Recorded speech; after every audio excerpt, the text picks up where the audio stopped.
All right, we're going to go ahead and get started. I'd like to welcome you to the third of our virtual summer professional development modules.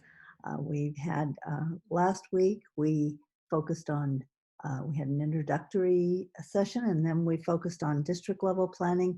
And today we're going to take a look at site level planning. And I'm especially happy that you're joining us today because this is probably the most important module for Title I programs. If you are getting it right with school level planning, then probably you're getting it right in terms of most of your compliance requirements, and more importantly, you're getting it right for students and meeting the intent of Title I, which is ensuring that students in our highest poverty schools are receiving academic supports they need to close achievement gaps and succeed academically. So you can see this is sort of where the rubber hits the road. So we're really glad you're here today. You're going to be hearing from each of our coordinators, Amy Tomomatsu, Adrienne Balcazar, Evan Bartelheim, Jeannie Keith, and Rachel Garcia today. And we're going to look at all aspects of school planning. So let's take a look on the next page and see what there we go. Okay, so we're going to look at the school plan for student achievement. And as you probably know, last year there were some recent changes in legislation regarding school plans. We're going to focus on Title I school-wide program requirements. This is probably the most significant and most challenging aspect. School-wide programs have become probably the most frequently used program that is, I want to say program model that's used in most schools. So we're going to spend a lot of time, and it really is requires the most in-depth work. We're going to look at comprehensive and targeted support and improvement schools and the associated planning requirements with those programs. We'll also touch on some other school plan requirements, the school safety plan, and take a brief look at that. And then we'll focus on the process and the people involved, beginning with the School Site Council, who are central to the school planning process, the English Language Advisory Committee, and spend some time looking at meeting procedures, bylaws, documentation, and the things that can help support you in ensuring those councils and committees operate effectively and in accordance with the law. So we're going to take your, as always, we're here. This is not our only venue. We have Zoom meetings through December, starting in September, and we just sent out today a list of our meeting dates. We're going to go virtual through December, and then we're going to check and see what the situation is for the rest of the year, whether we can do in-person or maintain our virtual meetings. If we do, and when we do go back to in-person meetings, we'll continue to have our meetings both at our Downey office at LACO and an alternate meeting out in the Santa Clarita Antelope Valley area. And we'll continue again to have topics on specific content. We did our consolidated application workshop last month. We'll be doing another one for the second submission. We'll also look at things like private school services and FPM time reporting and other topics, and new topics that seem to keep coming up as we move forward. And then we're always here for your individual questions. Some of you I know work closely with some of our coordinators and contact them directly. And you can also send emails to our state and federal programs email box for a quick response. So even though we're away from the office, we're here virtually for you. All right, so we will, on the next slide, take a look at questions. If you would put questions in the chat box, we'll stop periodically to respond to questions as best we can. If there's anything that we need to follow up on, we'll be sending an FAQ after the meeting. What our process for the summer modules has been is that we send one out at least once a week. We try and get one out with the two modules for that week. So we will, and then we'll make it a collective list of questions that come out through all the modules. So if you're participating, you'll get all the questions answered from all the modules moving forward. You'll also find all the materials posted on our state and federal programs website on our main page. Just go to accountability, look for state and federal programs, and you'll find all the handouts, materials, PowerPoints, and also the recordings posted there. All right. So I'm going to turn it over now to Amy, who's going to start by looking at an overview of the school plan for student achievement. Amy? Thank you, Bonnie. So our first topic to be covered is the school plan for student achievement. And I just wanted to share, sometimes you might hear to this referred to as the SPSA or SPSA or just school plan. And as a quick note, there was also a time when the SPSA stood for Single Plan for Student Achievement. So you might also hear the term single plan, but the current term being used is School Plan for Student Achievement. Next slide, please. The spirit and intent behind the SPSA is the cycle of continuous improvement. It is an ongoing cyclical process whereby schools evaluate outcomes and progress towards goals, engage in strategic planning with stakeholders based on a comprehensive needs assessment, and implement evidence-based actions in an overall effort to improve the educational programs and student achievement in the school. School-level SPSA development should also be in alignment with district-level LCAP processes. The CDE has developed a web page for planning the LCAP and SPSA in support of an integrated approach to planning embedded in the context of continuous improvement. And so that link to that CDE web page is linked there below. Next slide. So we'll start with which schools must develop an SPSA. So there's three main categories of the types of schools. First, SPSAs are required for Title I schools as per federal ESSA requirements. Also, the LEA can determine that schools must complete a school plan. And lastly, SPSAs may serve as school improvement plans that are required under federal law for schools that are identified for targeted support or comprehensive support. So that's under ESSA, CSI, TSI, or ATSI schools. Next slide. The state requirements for an SPSA are in Ed Code 64001. In that Ed Code 64001C, it says that an LEA shall ensure in the consolidated application that the SPSA has been prepared in accordance with law and that school site councils have developed and approved an SPSA for each school participating in programs funded through the consolidated application process, and that those SPSAs were developed with the review, certification, and advice of the school's English Learner Advisory Committee if required. So later in the presentation today, you'll hear more about the responsibilities of those committees, the SSC and the ELAC. In Ed Code 64001I, that's where we find the requirement for SPSAs to be reviewed and approved by the governing board or body of the local educational agency at a regularly scheduled board meeting. Next slide. So this chart is one of our newer charts. If anyone was around at our state and federal program directors meetings last fall, this is when we kind of debuted this chart. It highlights the key state and federal requirements for school plans with regards to who is responsible for the development of the plan, when the plan should be reviewed and updated, and what components the plan must include. The first column lists requirements per California Ed Code. The second column lists requirements for Title I school-wide program plans per ESSA. And the last column identifies improvement plan requirements for CSI, TSI, and ATSI schools per ESSA.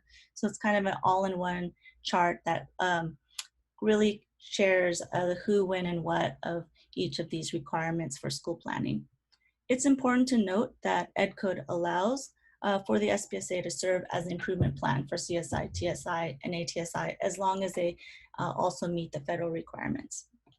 So for example, if you have a school that is Title I school-wide and has also been identified for CSI, the school is responsible for the components listed in all three columns. However, you can see that those requirements are in alignment. For example, a needs assessment is required for school plans per Ed Code and per ESSA for school-wide programs, as well as for schools identified for CSI, TSI, and ATSI. So you kind of see that alignment through all three columns. Next slide, please. Single school districts and charter schools in Ed Code may also use the LCAP to serve as the SPSA, provided that that plan meets all federal school planning requirements. There are several considerations a charter school or single school LEA would want to make to determine whether this option would best support your needs. And so for those interested in learning more about this option, we did a half-day training on this recently. Our office presented a workshop on March 20th, 2020, right before school closures and office closures. But we have uploaded the presentation slides, and that can be found on our LACO LCAP unit webpage. And so I've linked that there. You can see, you can scroll down and find that presentation to review the considerations. And next slide, please. And so as noted in that previous slide, the option to use the LCAP as an SPSA is not available for the 2020-2021 school year. Since SB 98 replaced the LCAP for the 2020-21 school year with the Learning Continuity and Attendance Plan, the CDE has clarified that that Learning Continuity Plan is not an LCAP, and therefore charter schools and single school districts will need to complete an SPSA for the 2020-21 school year in order to meet the federal school planning requirements, as well as the stakeholder requirements, including the requirement for school site councils to develop and approve the plan. So this is just a little different due to the changes that were made in SB 98. Next slide, please. This graphic summarizes the 7 steps for developing the SPSA. It starts with the analysis of student achievement data and measuring the effectiveness of current strategies in place. And then this leads next to the school identifying goals and key actions for improvement. The plan will also define timelines, personnel, and expenditures needed to implement that plan. Then once the school site council completes and approves the plan will go to the governing board. In steps 6 and 7, the school is implementing the plan and monitoring the implementation. And just as we saw in the previous slide, it is that ongoing cycle of continuous improvement. Next slide. In a nutshell, the plan should be so tight that it is clear what the student needs are at the school, and that the strategies and actions support the needs that were determined by the needs assessment, and what the school is doing. What the school is doing, the actions that are in place are tied to that need. So there's that clear story there. The plan must address how funds will be used to improve the academic performance of students. Next slide. The Ed Code describes the requirements for the SPSA, including the development process and the content to be included in the plan. So that's why we see the 2 boxes here. In the development process, the Ed Code requires the comprehensive needs assessment and evaluation and monitoring. The content to be included in the plan are the goals, evidence-based strategies, and proposed expenditures, including identification of resource inequities. There is a lot of information that can go into each of these areas. And so I wanted to share that in October 2019, our team presented a review of the SPSA at the monthly state and federal programs directors meetings. We had mini presentations, each on those 3 areas: the comprehensive needs assessment, evidence-based strategies, and identification of resource inequities. So you can find these slides and resources at the link here under the October 2019 meeting. And if this is an area that's new for you and you'd like to review that, the coordinators, we are always available to answer any further questions. Next slide, please. In terms of the school plan timeline, there's really no specified timeline for the cycle. It's not really it's not defined in law. This slide lists some considerations that are really dependent on your district or school processes. For example, the timing around the availability of data or budgets that are provided for schools, like when does your school receive information about budgets that will allow them to plan for proposed expenditures? When is data available for the school to be able to measure effectiveness of their actions? Perhaps the processes schools are guided to use in terms of adjustments to plans and budgets might play a role in the timeline, or perhaps it's the election and training process, for members of the school site council, or the timeline of the LCAP might play a role in your district to ensure that there's alignment with the SPSAs. Of all those factors, one key consideration is the need to have an approved plan to expend funds. I myself have worked in a district where we transitioned from a winter approval cycle to a late spring approval cycle. And our key reasoning at that time was to be able to start a new school year with an approved plan, along with the approval to expend funds. But again, there really is no specified timeline. So your LEA is going to, timeline is going to depend on how your district or school operates. And one more slide here. There's no required template as well for the SPSA. The important thing is that the plan template you use, whether it's the CDE template or your locally developed template, that template meets the state and federal requirements. The CDE's template includes all those content requirements. This template's optional for your use, and it's really similar in style and format to the old LCAP template. But be aware also that the process of developing the SPSA is also equally important, and a school will want to keep evidence of the comprehensive needs assessment, development and approval by the school site council, advisement of the ELAC, as well as your annual evaluation process. These requirements are also reviewed as part of the federal programs monitoring or FPM process, and we will be having an entire summer module dedicated to FPM. So you may hear more about that topic if you join us on August 25th. And next, we will go forth and hear a little bit more about Title I school-wide programs. And so I'll turn it over to Adrienne. Before you go on, Amy, there's a few questions came on that maybe are pertinent right now that you might address. Okay. Let's see. First of all, where did I see? Oh, charter schools. There are a couple questions regarding charters, and you addressed that a little bit. But this is a question from a charter school. If they've been identified for CSI, TSI, or ATSI, and they want to know, can they use the LCAP in the current year and beyond for their school plan?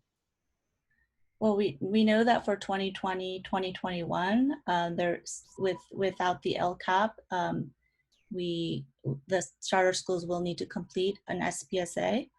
But in the years beyond, as long as it includes all the federal planning requirements, then there are some prompts in the LCAP section about CSI, and therefore that information could be included there. I believe there is a resource that kind of modifies the prompts of the LCAP to make more sense for single school districts and charters to respond in terms of the support that's being provided and the planning provided around CSI. So that's something that we'll include this in the Q&A as well, and perhaps identify those resources for that purpose. Great, thanks, Amy. So just clarify for this year, the answer is no, because Yes. that is the school plan. Yeah. And moving forward, though, that is if the components are met. And that kind of goes to, we had several from charter schools, and that had to do with, and I think some of these might be answered later about school-wide and targeted, so I think maybe we can hold on that one. And there was, let me see, do we have a link to the plan that we can download? And there were some questions about these, the CDE template not possibly meeting all requirements per FPM that came up. Right, and that would be some of the more process-related components. So, for example, maybe it's not clearly, clear as to where the annual evaluation of actions or the comprehensive needs assessment might be identifiable in the template itself. So there might be some additional components that definitely, in terms of FPM, looking at the instrument and making sure that you do have evidence to show that all those components are being met. So really the template itself is kind of geared towards including the content requirements, as I would put it. And that kind of goes to another question, which I think Adrian's going to address in the next section, that has to do with the comprehensive needs assessment. They're looking, is there some sort of a template they can use to document data, review, document the findings in the assessment. So I think we'll get the answer to that one going forward. We did get, let me see, we did get a question that isn't related to this topic, but being we're a full service group, we'll respond to it. It had to do with the Williams textbook sufficiency and wanting to know when you're going to review. I'll put the link, the email for Kirit Shahan, who is our coordinator or director of that program, and he's your best person for that answer. So we will get to that later. Let me see, anything else? Yeah, lots of charter school questions coming in, and timeline. I think you addressed that, but I think we'll be talking about as we go forward, addressing, is there a timeline? Is there a clear timeline? So we'll take a look at those and how do they align with other plans. So Adrian, you want to move this forward and take a look? I think you're going to answer some of these questions in the next section. Thank you.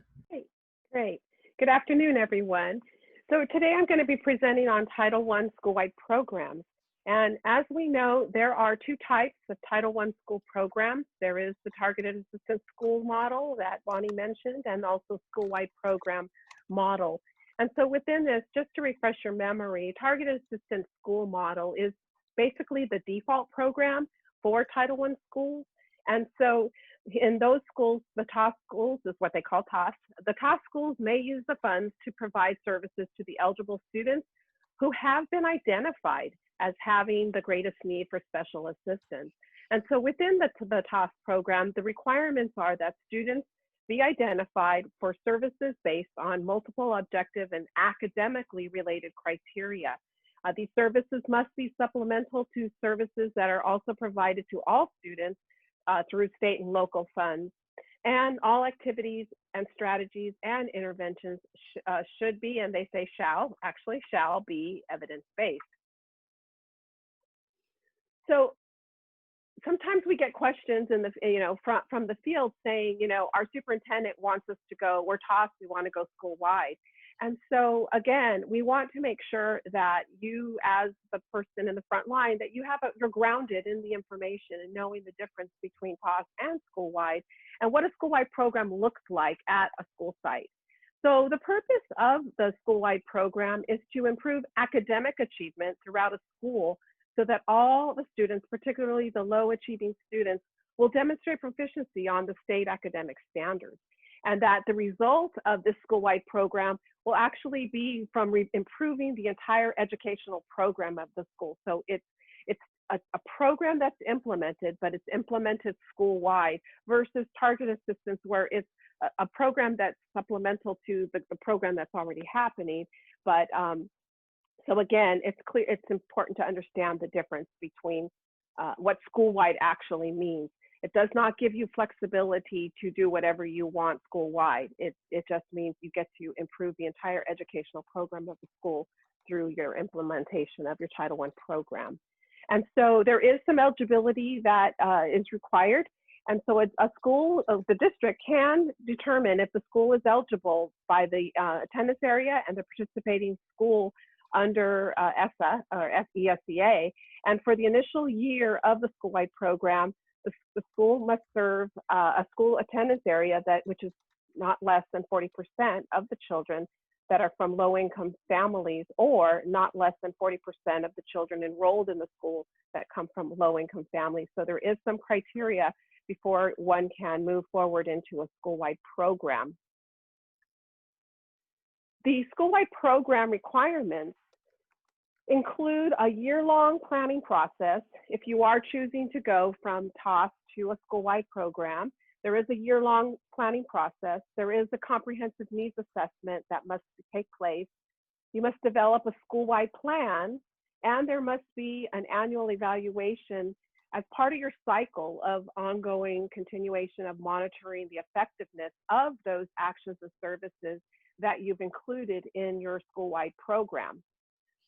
Keep in mind that being a school-wide program, you no longer are required to identify individual students for services like you would in a TOS program. So that is a benefit of being school-wide.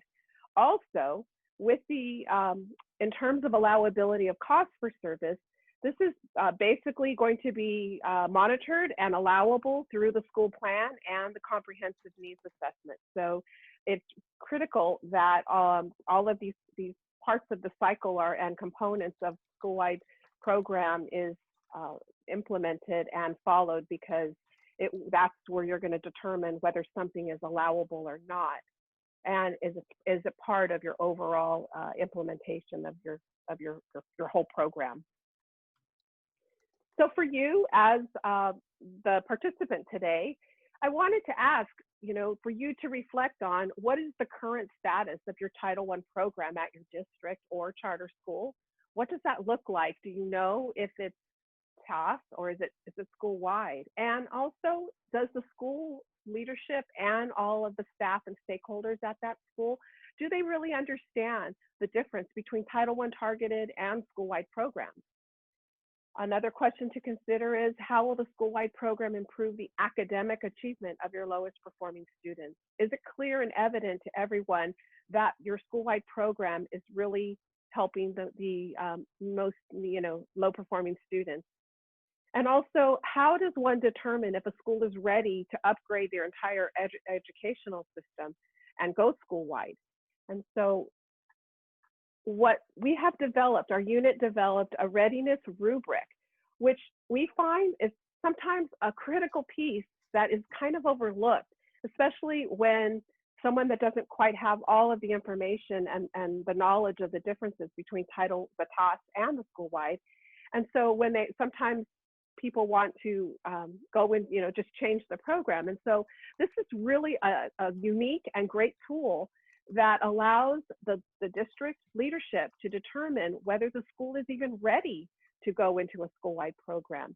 And so how this works is you have some 7 components on the first column, and then it's a rubric that shows from left to right whether a school is prepared in that particular area and what support is the district leadership going to need to provide in order to get them to that well prepared for a school-wide program planning that needs to take place. And so these 7 components are looking at the leadership at the school. Does the school have a successful, experienced leadership? Is the principal brand new, so therefore you're not quite sure? Maybe there's some extra support that you're going to have to give to that school leadership team in order to help them plan for a school-wide program. Also, the vision and mission. Does the school have a clearly articulated vision and mission that all people and stakeholders understand and are all on board and follow? What about the collaboration? What does the staff collaboration look like at the school? Is it evident, or does there need to be some more support in that area from the district leadership? Also, the commitment to equity. Do all of the school leaders, staff, and stakeholders have a true commitment to equity at that school? The next area to look at is the use of data to drive instruction. Does the school use data to inform the daily instruction? Does it use formative as well as state assessments to drive instruction? Does it have the pre-test, post-test? Does it have the check for understanding on a daily basis? Also, planning processes. This is important too. If a school has been under WASC evaluation, then perhaps they already have an existing planning process in place or that they're familiar with, or if they've worked with outside vendors that have helped them put in a process in place, then perhaps they could utilize that in order to facilitate the look at the school-wide program. And lastly, differentiation. So looking at the classroom instruction, does it already have a system in place to meet the needs of all students, so that when looking at the totality of your curriculum, you can see how the Title I school-wide program will be able to augment that and create a holistic approach to your core curriculum. So these 7 components are something to truly look at for each of the schools, because again, we know that it's not a one-size-fits-all. We also know that implementing a Title I school-wide program is unique to the situation at that particular school. And so again, having this focus area really helps to determine whether a school is ready or not. So one of the requirements was the comprehensive needs assessment, and I believe there was a question about that. So just so you know, a comprehensive needs assessment from ETSI states that it is based on the plan is based on a comprehensive needs assessment of the entire school that takes into account information on the academic achievement of children in relation to the challenging state standards. And so there is not a specific form, template. It's really a process. So what that looks like, it can be determined by each district and/or charter school that just captures the essence of what was looked at, what did the data show, why is that data? Perhaps there's some information that we can use to analyze. And then what's the outcome? Well, how are we going to use this data? And so you look at it collectively and you see in various areas, how are your English learners doing? How are your low-income students doing? And you really try and parse out all of the information that you do have accessible to you and look at the academic achievement of your students at that school. So again, there's not really a template. However, it's how would you capture it? Perhaps it is a graphic organizer or some other way of memorializing that information. The next requirement is to create a Title I school-wide plan. And so the requirements that are included in this plan, I think there was a question asking about the plan, and as Amy had shared, there's not a specific template that must be used. However, these components must be included in your school-wide plan. So you must include what was the outcome of your comprehensive needs assessment? What was the plan development input and process? Who did you meet with? Who came to the table to discuss and create the school-wide plan? And then you need to have the meat of the plan, which is the content. It's the strategies, the actions, the services. You also need to show what's the annual evaluation. What happened at the end of the school year when you came together and you evaluated as you were monitoring the effectiveness of these actions and strategies and services. And so that needs to be memorialized in your plan, because again, you want to modify, you don't want to, what do they say? That the definition of insanity is doing the same thing and expecting different results. So again, you need to have a concrete process in place that you evaluate so that you can, the actions and strategies, so that you can modify moving forward. Also part of this plan, you need to have a budget. You need to have that plan budget in there so that all your stakeholders understand, there's nothing worse than having a bunch of checks but no money in the account. And so just, you can't write checks unless you have money in the account. So again, there has to be an alignment. And lastly, there's a list of programs consolidated in the plan if you are consolidating. And again, that has to be listed in there as well. And so tied to the plan, as part of the planning process, it's really important to understand Title I's authorized use of funds, because sometimes, a plan could be created and through the needs assessment, and perhaps it is recommended for the state to approve. However, it doesn't meet these particular criteria. So what CDE has done, and they recently updated it in March of this year on their webpage, and I've included the link there at the bottom. And so what they did is they actually made it clear by explaining that whether you're a TOS or a school-wide program, you're implementing a school-wide program, these 5 criteria are in place for whichever model you are using. So you need to make sure that it's aligned to the actions and activities are aligned to the state academic content areas and standards. They have to be evidence-based educational strategies, which again is not just, it used to be, I believe, just on a list, but now there needs to be some formal, reliable, and valid research behind these particular strategies that you're selecting. Most critically, in the new year is this third bullet. Is it reasonable? Is it necessary? And is it applicable? Again, this is critical to the authorized use of Title I funds. Next, does it supplement the fund? And this is new from the past. This is an adjustment. Is it used to supplement the funds that in the absence of such funds would be made available from state and local sources? And so again, this is something new. Also, the fifth one is it's expected that the current federal fiscal year that the funds are used during that year or the subsequent fiscal year. So again, this applies to whichever model you use, TOS or school-wide. It's important that all of these criteria, well, they must be met.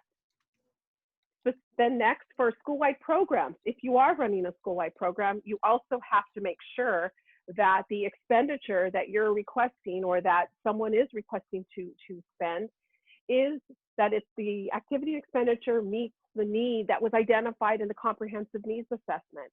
So again, it's to make sure that there is total alignment into what your data and what you found in your data and what you have reflected in your plan. Also, it needs to be included in the actual single, well, it's a single plan, sorry, it's school plan for student achievement. And the school plan has been approved by your local governing board. Also, the school site council must annually evaluate and monitor the implementation of your school plan towards achieving the goals that it sets forth. And lastly, for a school-wide program, the activities must be reviewed, approved, and recommended by the school site council to the local governing board. So again, if 1 through 10 for a school-wide program, if these questions, if you can answer yes to all these questions, then it is an allowable expense. And I added this, which is the latter part of the web page, is for targeted assistance schools. Again, you must have the criteria of the student of multiple educational related objective criteria that is used to identify the students, and that is this expenditure is part of an ongoing basis where there is a review of the progress of those specific students, and that if the outcome is not what you want, you must revise your TOS program. And also to looking at staff members paid with Title I funds. Again, there is a strict guidance on the usage for members that are being paid in a TOS program out of Title I.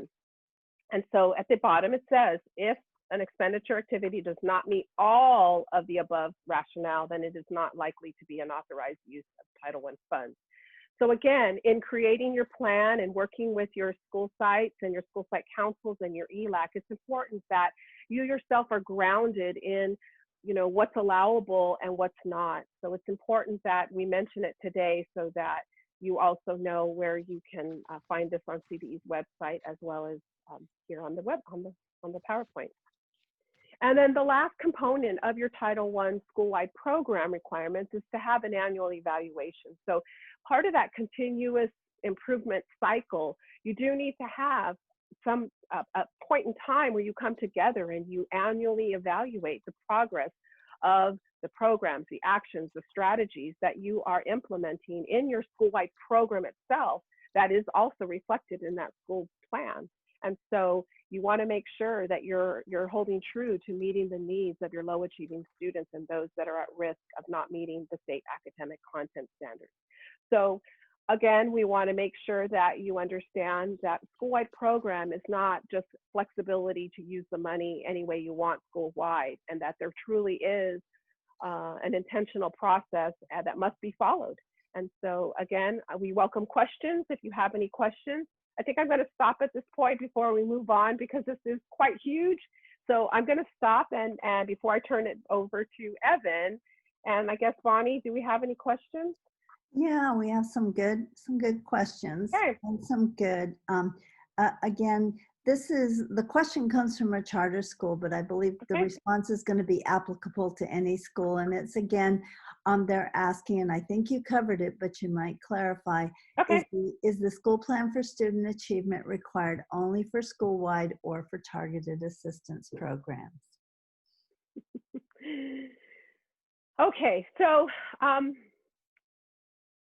actually, I'm going to default to you, Bonnie, because I think I saw a slide earlier. I saw a slide earlier that said it was, but I'm not quite sure the difference between the state and the federal. Yeah, there is a difference.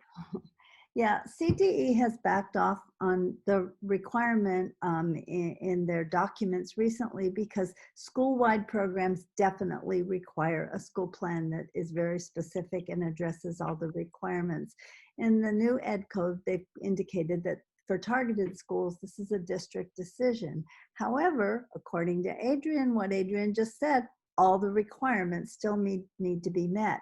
And the comp ed instrument for FPM does ask for something like a plan describing what the program is, what the services and strategies. So while the requirements might not be as stringent, it is expected there'll be something describing what the Title I services are at a targeted program. First of all, we got someone stepped up and said, you know, they were thinking of moving to a targeted program and they backed off. And so kudos to you, because that takes a lot of leadership and strength of character to do that, to really say, is this the right thing to do? Because all what you hear, we used to do school-wide training and we'd ask the schools the first day, well, why are you here? And why are you interested in going school-wide? And the answers almost universally fell into a couple categories. One was, so we can do anything we want with the money, right? That's not the idea of a school-wide plan.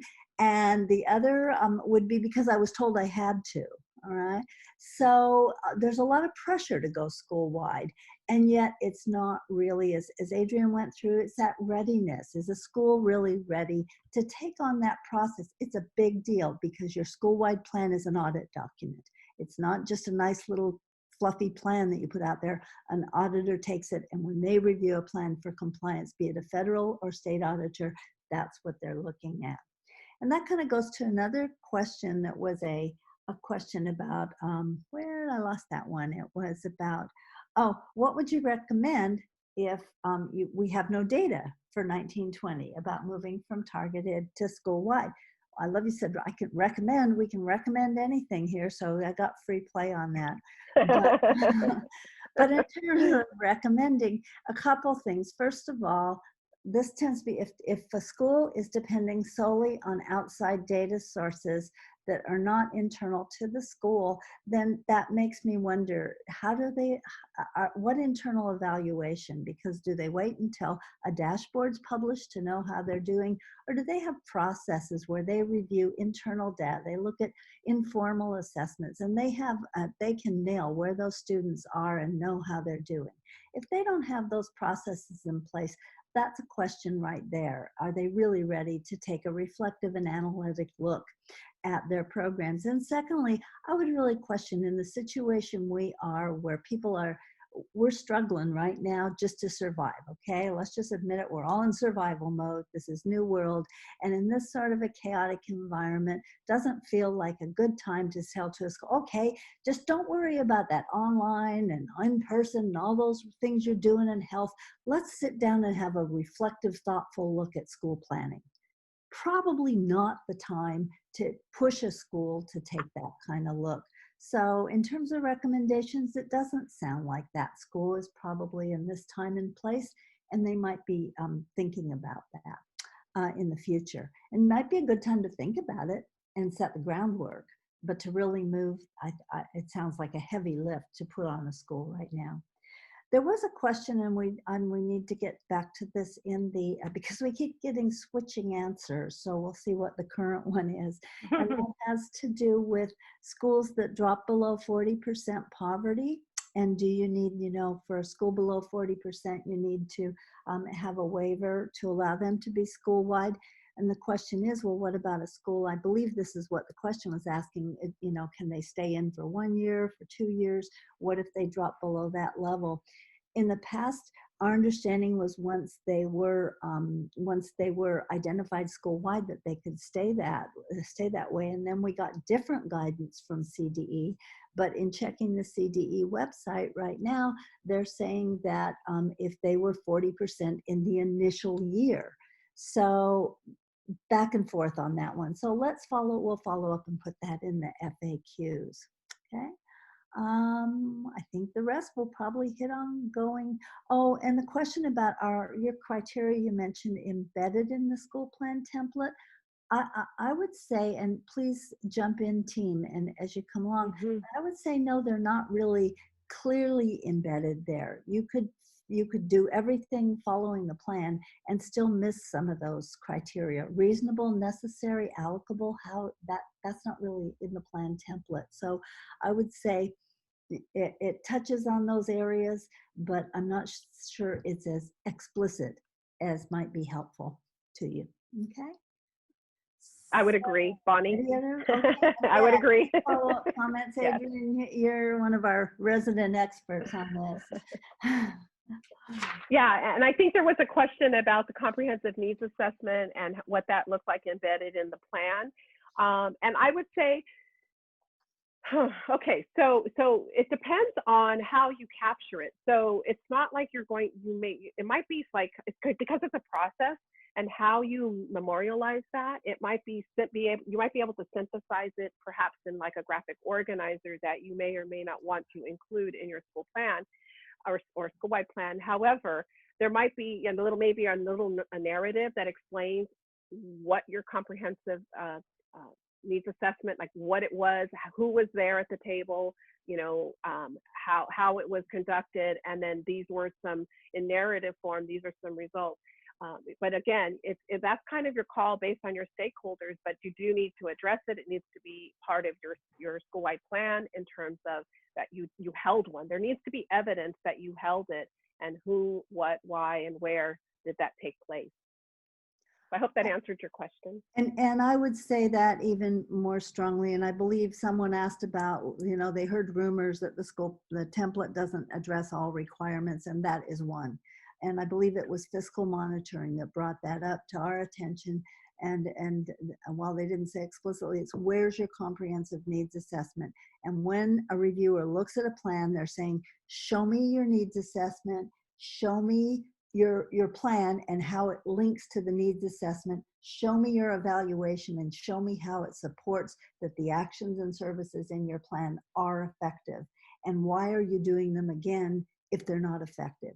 So not having those three components in a plan is problematic, and I think those are missing pieces in the template. So I would definitely encourage, somebody put it nicely in one of the questions there about findings. Yes, what did you find? And then how are you linking that? What was your process? Who was involved? I think a narrative description of that definitely, as Adrian says, you need it somewhere. Why not put it right in your plan so it's right there for people to look at? Great questions. Thank you. Anything else, Adrian, before we move on? Nope, I think I'm good. Thank you. And now I'll pass it on to Evan. Thanks, Adrian. I'd just like to acknowledge, the best thing about these state and federal program directors meetings, and this is kind of an offshoot of that, is all the networking and sharing. And I'm just watching the chat, appreciating how much sharing is taking place. So we're clearly adapting to a remote learning environment. So cheers to all of you. Next slide, please. So I'm going to talk briefly about CSI and ATSI in the SPSA. And EdCode does allow for the SPSA to serve as the school improvement plan for schools identified for CSI, TSI, or ATSI. And I guess I should say it, we shouldn't assume everybody knows all the initialisms. So comprehensive support and improvement, targeted support and improvement, or additional targeted support and improvement. So as long as the school improvement plan requirements are met. Now for schools identified for CSI, as well as for ATSI, just to distinguish, CSI and ATSI both need to have a school level needs assessment that's informed by all state indicators and evidence, a listing of evidence-based interventions, which Adrian alluded to earlier, as well as identifying any resource inequities. This could be an analysis which might include evaluation of financial or instructional inequities that exist between this school and others in the district. And I will note that we went into great detail. Amy mentioned it earlier. We had our October state and federal program directors meeting, went into great depth. We did a deep dive into the SPSA and all these different components. And I threw a link into the chat. You may want to check those out. There are a lot of great resources there. So in a normal year, in addition to having the plan laid out oh, by the way, the TSI, the only distinction is they do not have to identify resource inequities. They still need to have the school level needs assessment and identify evidence-based interventions. They just don't have to have the resource inequities listed in their evaluation. In a normal year, in which we have an LCAP, the LEA itself must identify and describe identify the CSI school within their LCAP, and then describe how it supported CSI schools in developing the needs assessment, selecting those evidence-based interventions, and identifying resource inequities, as well as how it's going to monitor and evaluate the implementation and effectiveness of the plan. That's in a normal year. This is not a normal year, and without the LCAP, we're still kind of there's still a question out there as to how an LEA would address their roles within the support and improvement, and we're still waiting for the CDE to identify what that will look like, because the learning continuity plan is not the place for doing that. So stay tuned. We'll make sure everybody knows when that comes up. Next slide, please.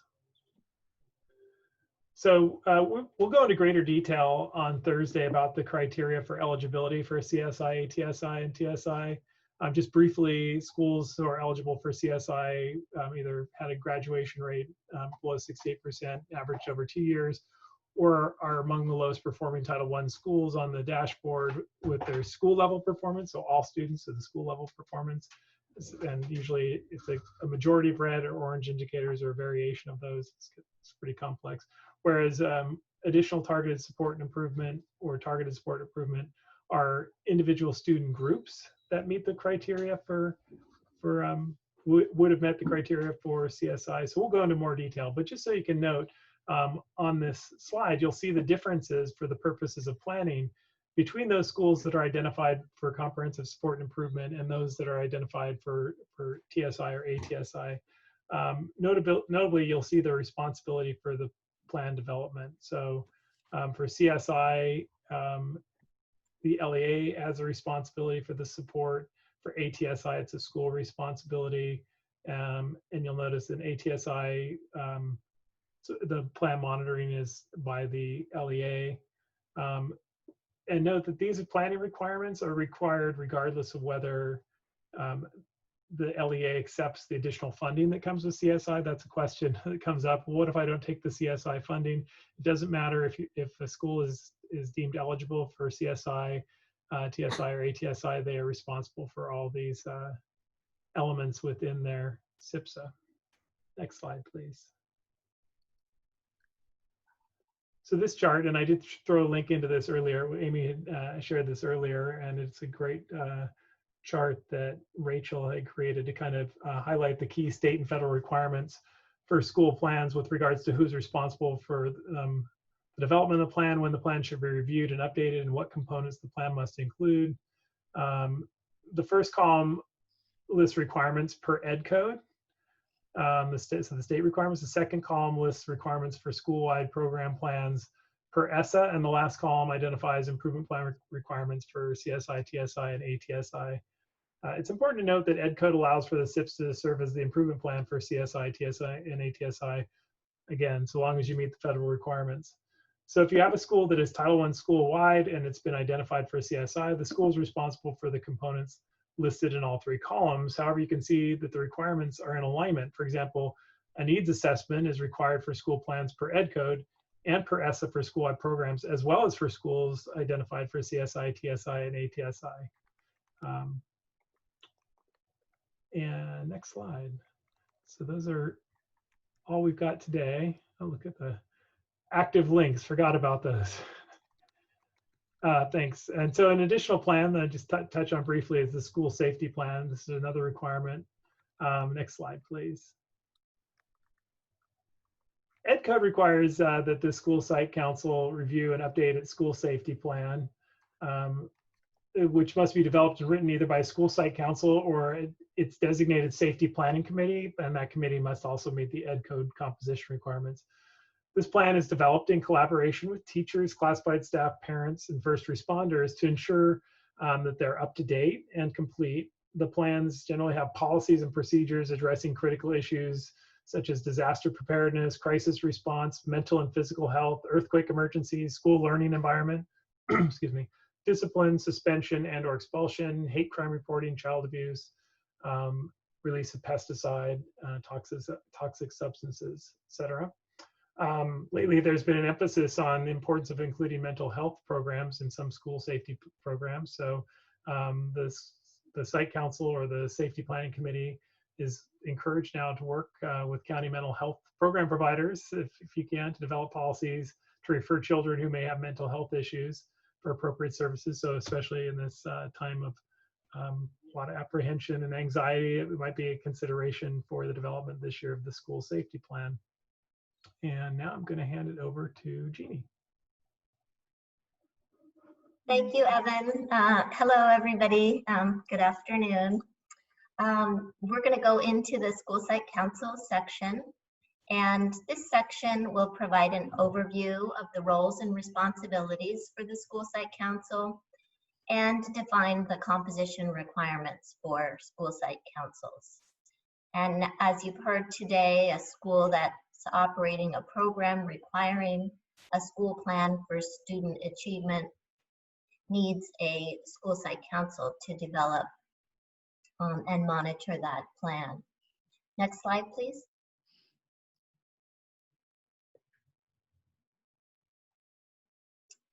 So the school site council is responsible to develop the school plan for student achievement for programs funded through the consolidated application. And the council has the responsibility to develop the content for the plan, including proposed expenditures of funds, and to approve the plan that is then recommended to the local governing board for approval. The school site council is responsible to monitor the implementation of the approved plan and to annually evaluate the effectiveness of the planned activities and expenditures. We know that an LEA ensures in the CONAP that the school plan has been prepared in accordance with the law and that the school site council has developed and approved an SPSA for each school participating in programs funded through the CONAP process. And we know that that assurance includes that SPSAs were developed with the review, certification, and advice of the School English Learner Advisory Committee.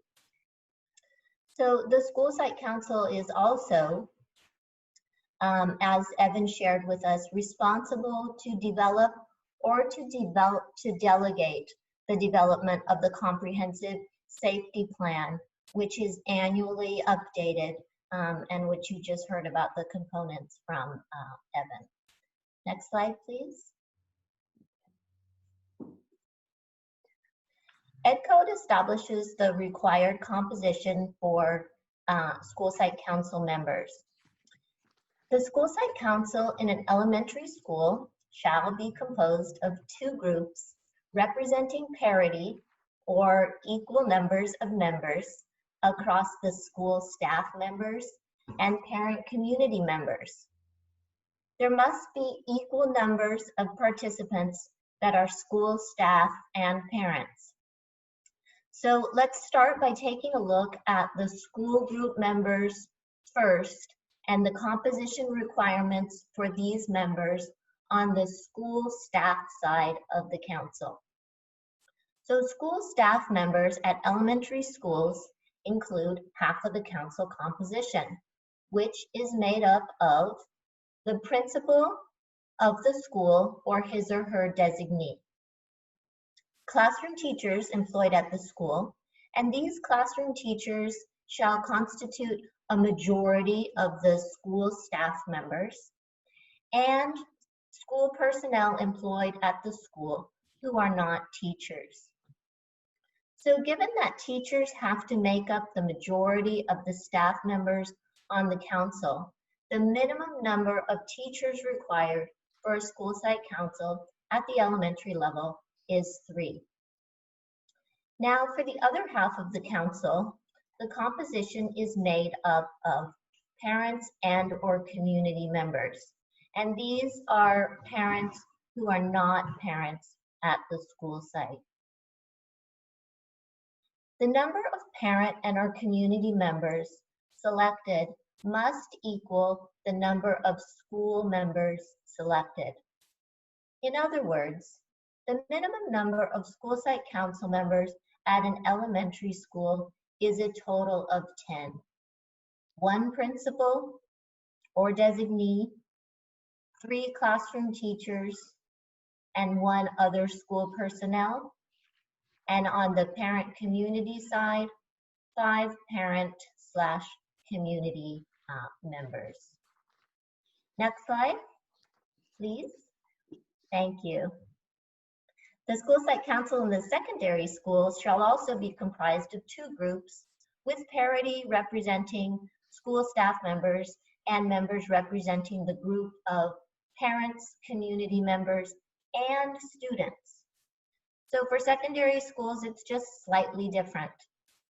On the school staff side, it's the same as what we saw for elementary.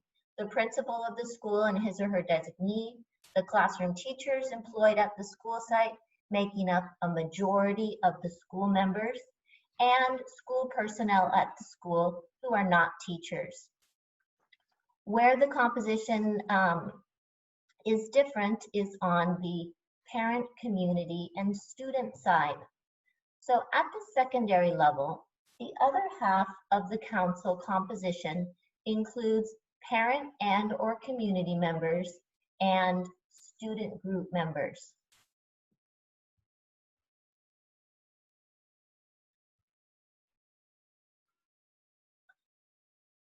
Parents of pupils attending the school or other members of the school community are selected by parents of pupils that are attending the school.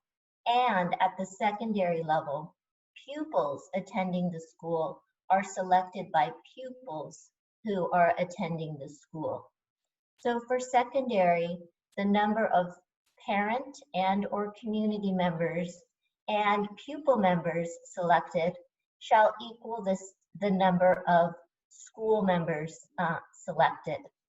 So in this case, the minimum number of school site council members at the secondary school is a total of 10. And here that would be 1 principal or designee, 1 other school personnel, 3 classroom teachers, and 5 making up parent, community, and pupils together. Next slide, please. Keeping in mind the composition requirements we just looked at for elementary and secondary schools, this chart displays the minimum number of school site council members. From the circle models, we could conclude that the minimum number of members to meet the composition requirements is 10.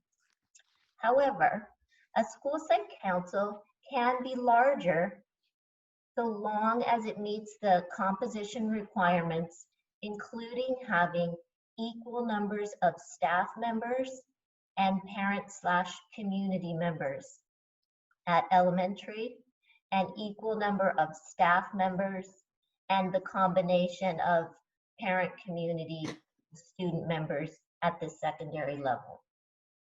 In both settings, the minimum number is 10, and the amount can be increased so long as there is parity. Next slide, please. Per Ed Code, members must be chosen by their peers.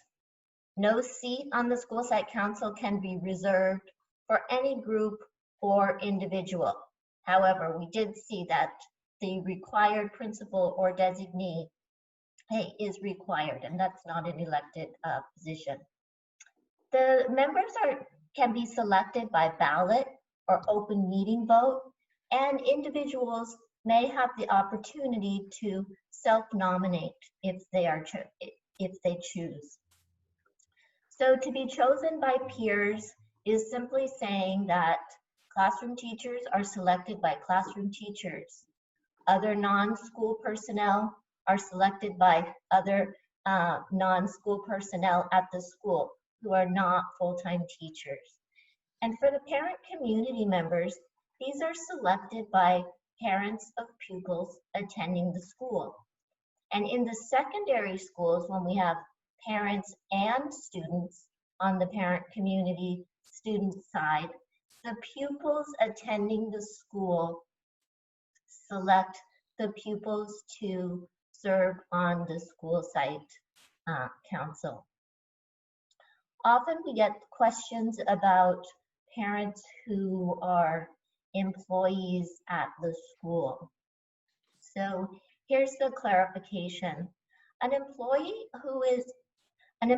of a school who is also a parent or guardian of a pupil who attends a school other than the school of the parent's or guardian's employment is not disqualified by this employment from serving as a parent representative on the school site council established for that school. So the parent is allowed to serve as a parent representative on the school site council for the school that his or her child does not attend. While a parent who teaches at the school, at their child's school, cannot be selected to represent the parent component of the school site council, they could be selected to represent the staff component on the council as a teacher, for example. Next slide, please.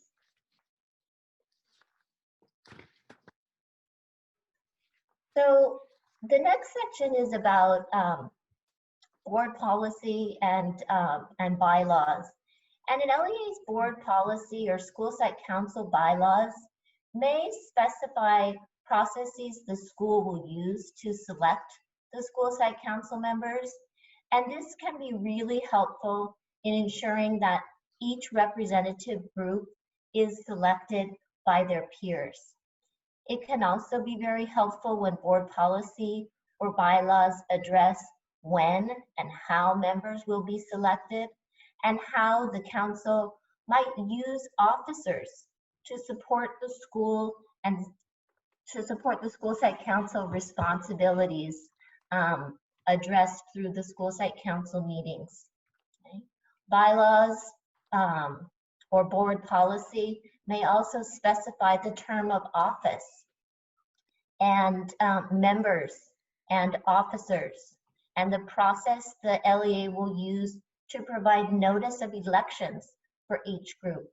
And this could include where and when the selection process occurs for each group. And again, this would ensure that each group is selected by their peers. And bylaws may also outline the responsibilities of the council and should include a policy of non-discrimination. Okay, so while not required, they can really be helpful to address the responsibilities of the council. Next slide, please. So training for school site council members is really essential. They have a big role and a large set of responsibilities. It's necessary to ensure that the members of the school site council understand their roles and responsibilities. This training needs to ensure that members understand their legal obligations and requirements outlined in Ed Code for school site councils. Members need training on the Green Act requirements to ensure that their councils follow the requirements for holding public school site council meetings and conducting business appropriately at these meetings. Any meeting held by the school site council shall be open to the public, and any member of the public shall be able to address the council or committee during the meeting on items within the subject matter jurisdiction of the council or the committee. And school site councils need to be aware that notices of the meetings shall be posted for the meeting at the school site or other appropriate places accessible to the public at least 72 hours before the time for the meeting. Other essential training topics for school site council members include training on bylaws and meeting procedures, Oh, jeez. Title I program models and requirements for including requirements for school-wide programs and targeted assistance programs, purpose of state and federal program funds, and the process for analyzing and student achievement data and evidence-based instructional practices and monitoring and evaluating the plan. Next slide, please.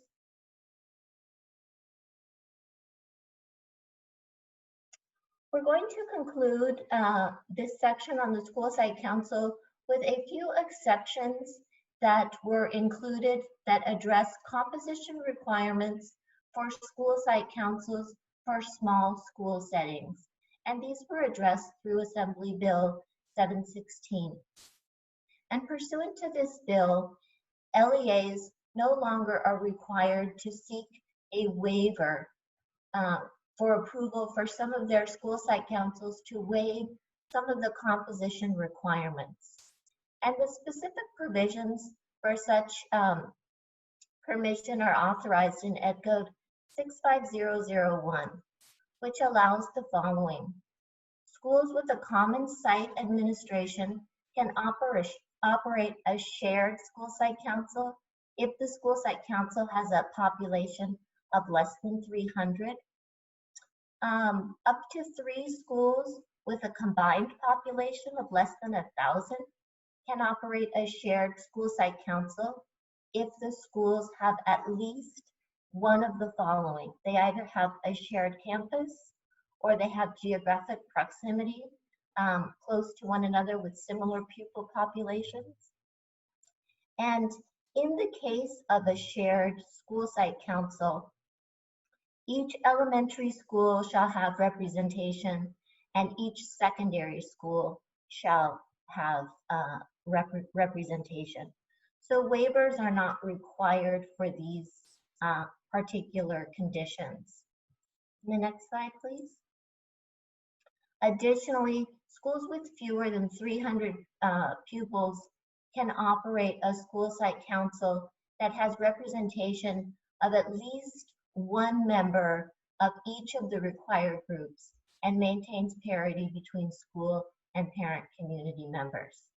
And for this to occur, requires approval from the governing board and local bargaining unit, if applicable.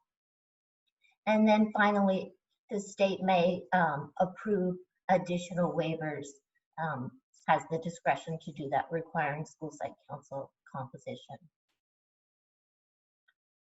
And that concludes the school site council composition and overview section. Are there any questions, or do you want to move to the next section? There are some questions, Jeannie, and I think you just answered one, but just if you can confirm, this is a district asking about a community day school that they reopened, only has about 15 students, and they're on the same campus as a continuation school with about 150 students. Sounds like they would fall under that first exception, am I right? I think so. And let's go back to that. I'm going to click to that second slide. That would be the first exception, less than 300 students. Keep going, yeah. Oh. Yeah, Oh. and say. Oh, we're way too far back. Yeah, no, it's just the slide before. Yeah. Okay, well, you're. Oh. So I think that would be addressed. They would not need to apply for a waiver. Correct. However, they should have governing board approval for what they're attempting to do. Okay, and then a couple other questions on composition. Again, I think we have a certificated staff that's not assigned to students, like a coach or such. Would they fall into the teacher or other staff? Certificated staff not assigned to students We've looked up this question before, and we can provide the response in writing, but I believe the definition for teacher in this case applies to teacher providing direct instruction for students for 100% of their assignment. Yeah. We always suggest you clarify those in your bylaws too, who you're including in each group, so nobody feels like I wasn't included in that particular group. Absolutely. Yeah. And then someone else just wanted to confirm, if a parent's an employee at their child's school, then they would need to serve as the employee side, not on the parent side, right? They would have the opportunity to be selected to serve on the staff side, not on the parent side. Very good. All right, and there's one other question, but I think we have the right person coming to answer this one and may address it in a little bit in the next section. So Rachel, if I could throw this one to you and maybe you can embed it in your presentation. And they're saying, the question is, what if we can't get parent members at an elementary school? And I know you have some firsthand experience with that. So hopefully that'll be addressed in the next section. All right, Rachel? Okay. Thank you, Bonnie and Jeannie. Hello, everyone. So in this next section, we're going to be taking a look at the English Learner Advisory Committee requirements. Next slide, please. So per Education Code 52176B, an ELAC must be established if a school has 21 or more English learners. And ELAC responsibilities include advising the school site council on programs and services for English learners for inclusion in the school plan. Also assisting in the development of a school-wide needs assessment, and also efforts to make parents aware of the importance of regular school attendance. The ELAC must also have the opportunity to elect at least one member to the District English Learner Advisory Committee. Next slide, please. So the only selection requirement for ELAC is that ELAC parent members must be elected by parents or guardians of English learners. And in terms of composition requirements, the parents or guardians of English learners must constitute the same percentage of the ELAC membership as the percentage of English learners in the school. So for example, if 60% of the students in the school are English learners, then at least 60% of the parents or guardians must be a parent or guardian of an English learner. So parents or guardians of English only students or RFEPs may serve on the ELAC as long as the English learner percentage requirement is met. Next slide, please. As Jeannie mentioned, with school site council training, training is also essential for ELACs. So ELAC members must receive training materials and training to assist them in carrying out their required advisory responsibilities. And so training must be planned in full consultation with committee members. So this means that you should get input from the ELAC as to what training they need. So ELAC members must be trained on their roles and responsibilities. They should also receive training on the Green Act requirements, bylaws, and meeting procedures to ensure that members know how to conduct an effective meeting. It's also important to consider what the ELAC needs to know to carry out their legal responsibilities. So for example, what do members need to know to be able to advise on programs and services for English learners and the school plan? And what do they need to know to assist in the needs assessment? So again, training must be planned in full consultation with members. So it will be important to work with the committee to determine specifically what their needs are. Next slide. The ELAC may delegate its responsibilities to another site level committee, such as the school site council, if the parent composition meets the ELAC composition requirement. And there are also specific steps that must be taken in order for the ELAC to delegate its responsibilities to another committee, such as the school site council. So first, an ELAC must be elected and informed of its responsibilities. The ELAC may then vote to delegate its responsibilities to school site council for a period of up to 2 years. The school site council would then be informed of the ELAC responsibilities, and then they would need to vote on whether or not they accept these responsibilities.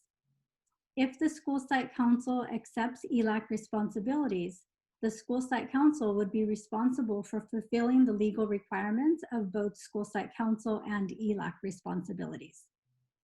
And after the specified period of time, not to exceed 2 years, an ELAC must be elected again. Next slide. In this next section, we're going to be reviewing important information related to both school site council and ELAC meeting procedures, as well as documentation. Next slide, please. Bylaws are not required for school site councils and ELACs. However, they're highly recommended in order for a committee to function effectively. Bylaws clarify procedures and processes such as terms of office, election procedures, and meeting procedures.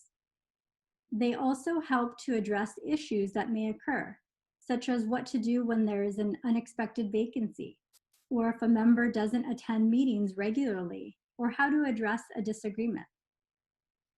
When reviewing and updating bylaws, it's always a good idea to review the previous year's bylaws in light of issues that occurred in the previous year.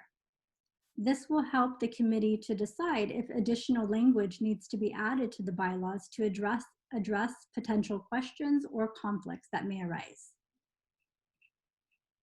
Next slide. School site councils and ELAC meetings are subject to the Green Act requirements per Education Code 35147. And so I know in the previous section, Jeannie mentioned a little bit about these Green Act requirements. So I'm not going to go through all of them, but basically some of the requirements are that school site council and ELAC meetings must be open to the public, and the public may address the council or committee during the meeting on any item within the jurisdiction of the council or committee. The meeting notice must be posted at the school site in a place that is accessible to the public at least 72 hours prior to the meeting, and the notice must specify the meeting date, time, and place, and must also contain an agenda describing each item of business. Any materials provided to the school site council or ELAC must be made available to any member of the public pursuant to the California Public Records Act. Next slide, please. Rules of order provide meeting procedures on how to conduct business. They help to establish a set of norms for how to conduct the meetings so they are productive, fair, and orderly. Both school site councils and ELACs should follow agreed upon procedures for conducting meetings and should also periodically evaluate how they are functioning. Robert's Rules of Order is the most commonly used document by school site councils and ELACs to guide the conduct of their meetings. Next slide, please. It's also important for school site councils and ELACs to maintain documentation and evidence related to meetings and that their required responsibilities were fulfilled. So some examples of this documentation to maintain will include election documentation, such as nomination forms or letters and ballots, official correspondence, such as meeting notices sent to school site council and ELAC members, school site council and ELAC meeting agendas, minutes, and sign-in sheets, evidence of ELAC input in the development of the school plan, and also copies of prior year school plans. If a school is selected for a federal program monitoring review, many of these documentation items will be requested by reviewers to verify that the composition and selection requirements were met, and also that school site council or ELAC fulfilled their required responsibilities. Next slide, please. Agendas and minutes are required for both school site councils and ELACs. And many districts provide schools with the standard format for school site council and ELAC agendas and minutes. These documents are a significant part of the FPM process and review, both online and on-site. And again, these documents provide evidence that the school site council or ELAC is fulfilling its required responsibilities. Because of this, it's important to consider who is taking the minutes. The minutes should reflect the voice of the school site council or ELAC members and should not just be an outline of the meeting. Next slide, please. This slide reviews some of the key information that should be included in meeting minutes, such as the date, time, and place of the meeting, and a roster of the people in attendance, including member titles and officers. Minutes should also contain all pertinent actions and information, including all motions made, whether adopted or rejected, as well as the names of the members who made and seconded the motion. For any elections held during meetings, minutes should also document the names of the nominees and election results. Next slide, please.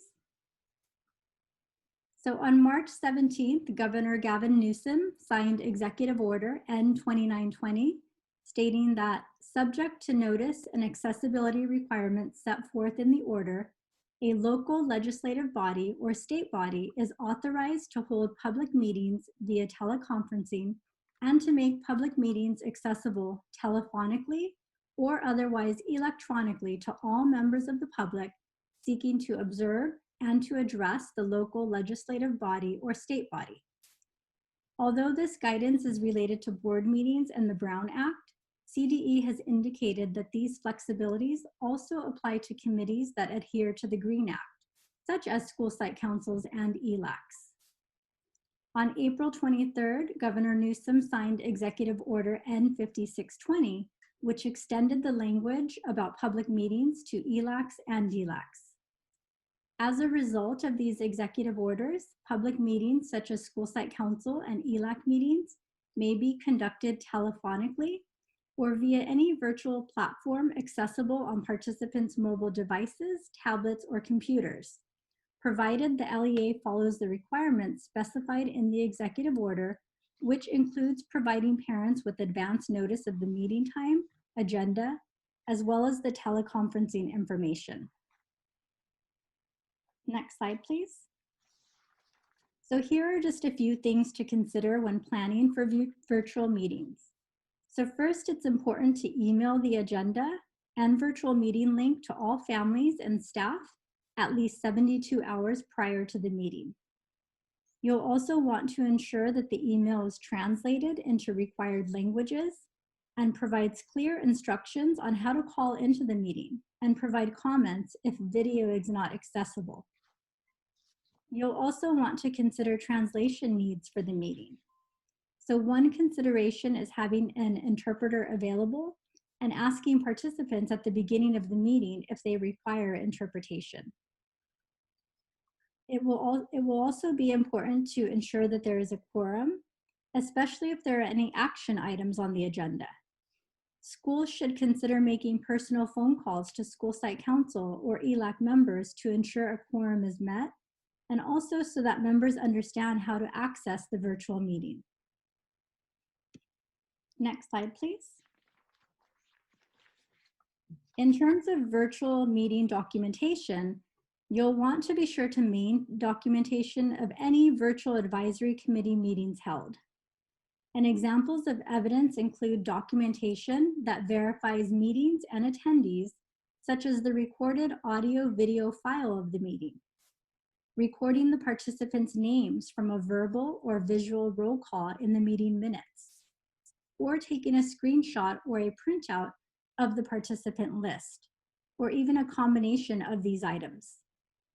If the committee is taking action on an agenda item, you want to be sure to document this process as well, whether it be through the chat feature, a poll, or a visual and verbal vote that is documented in the meeting minutes. If you need to obtain any signatures, such as the principal or chairperson's signature on the school plan, You can collect electronic signatures and obtain signatures when the council or committee eventually meets in person. In addition to documenting virtual meetings, if you're conducting any school site council or ELAC elections virtually, you'll want to be sure to document this process as well. And CDE has indicated that this can be documented through online chat features, online polls, or even Google Forms.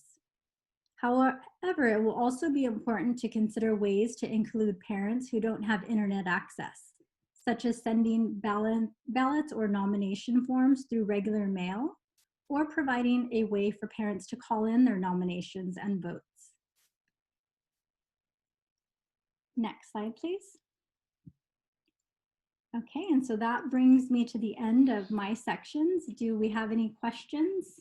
We do, Rachel. Could you address the topic of officers? Are they required for any of the committees or councils? It depends on the school's bylaws. So on the school site council or the ELAC bylaws. Okay. We got some clarification on that. That came up actually recently, and it had to do actually with DLACs and the idea there is no legal requirement for those. So that's one of those things that Rachel's talking about. Those bylaws are critical. How do you have officers? How did that work? Could you answer, perhaps help with another question, perhaps on a more practical, not more practical, but a practical note? And that was a question about, and I think it was a little typo in there, but how's the principal the principal involved in the planning of the ELAC and council meetings? How does that work? And how, and maybe you'll have to give some real world examples. So I'm sorry, the question is, how is the principal? How's the planning, yeah, and how's the principal involved, and how are the meetings planned? From my own experience, it depends on who the chairperson. So speaking from my experience as a principal, when I was running a school site council or an ELAC meeting, usually one of my parents, and this was in our bylaws, one of our officers was a chairperson. And so whoever was elected as the chairperson, I would work with that person to plan out the agenda items. And also, we would usually get input from the rest of the council or committee, depending on what the needs of the committee were. And also ensuring that we met the legal requirements of the committee or the legal responsibilities of the committee.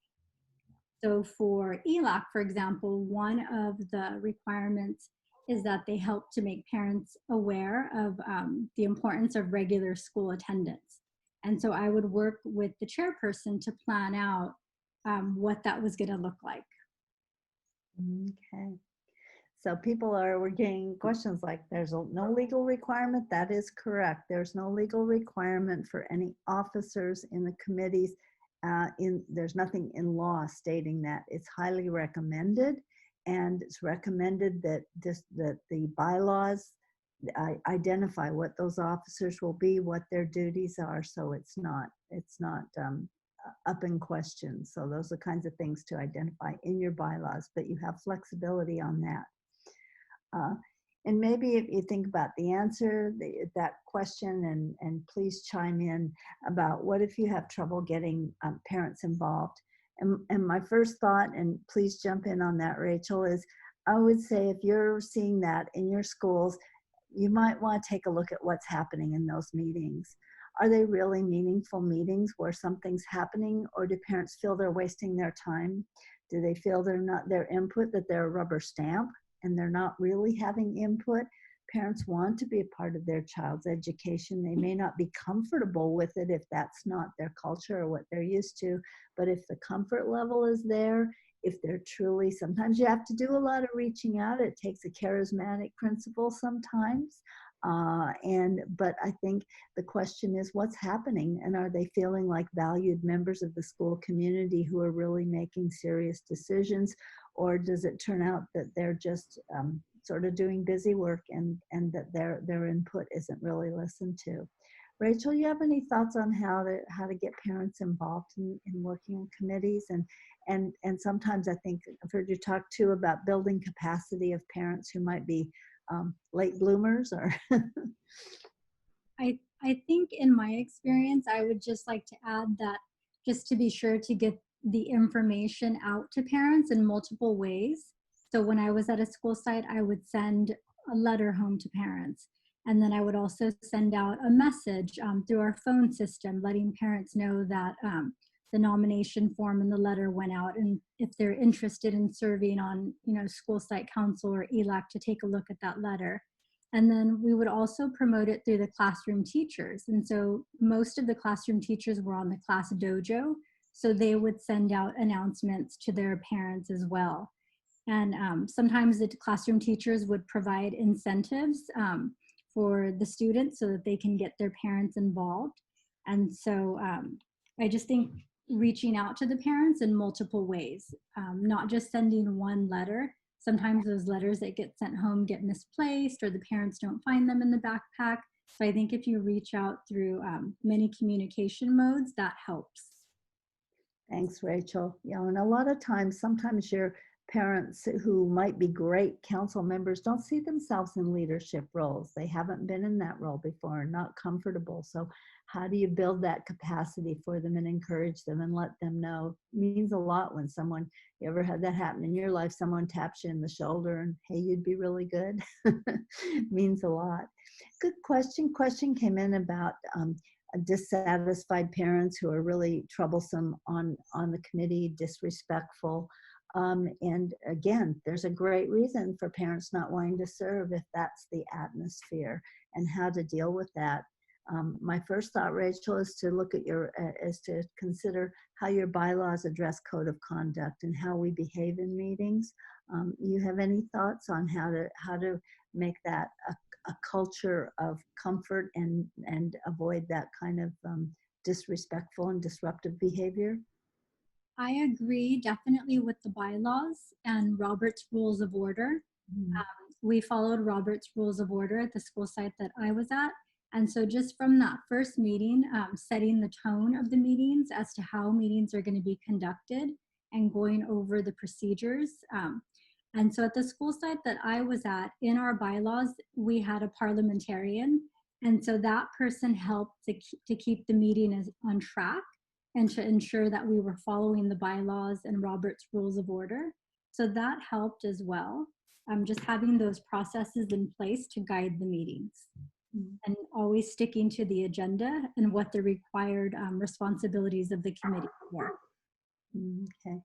And just for somebody asked for clarification, they're not interested in, not best practice. I want to know, is it a legal requirement? No, there is no legal requirement for principal pre-planning meetings, any planning process. There's nothing in the law that addresses that. So again, how that works would be in your bylaws and your practice at your site. But no, that's not specified in law, a planning process for the meetings. We right on that, Rachel? That is correct. Okay. Okay, and we will be responding to other questions in email. The questions that we had about, and we'll tell you a story just to tell why we have to check on what's current practice. So originally, school site council rules and regulations in education code and in the code of regulations are really, they've been around a long time, and some of them need to be updated. Previously, the question came up about teachers and which is a teacher. In the past, they referenced classroom teachers, and in Ed Code, there was a definition of a classroom teacher that has now been removed from education code. And CDE now on their website does use the term classroom teacher. So that would tend to say a teacher with a roster who's assigned to the school. But we're going to follow up and get you something in writing on that to see what the current interpretation is. So we will be out with some. Our next module is Thursday, and we'll be looking at accountability. And then this is our list for the rest of our series, and all of them at 3 o'clock. With fiscal management, we're going to start a little bit early because that one is a in-depth one. All right. So thank you so much. We'll leave the chat open for just a couple minutes in case you come up with any other questions, and we'll send that out to you. Thanks so much for joining us in this important work, and thanks for the great conversation. And David, you better send us that sample that you're sending everyone else too in there, okay? Thanks again. Pleasure to be with you all. Take care and stay safe.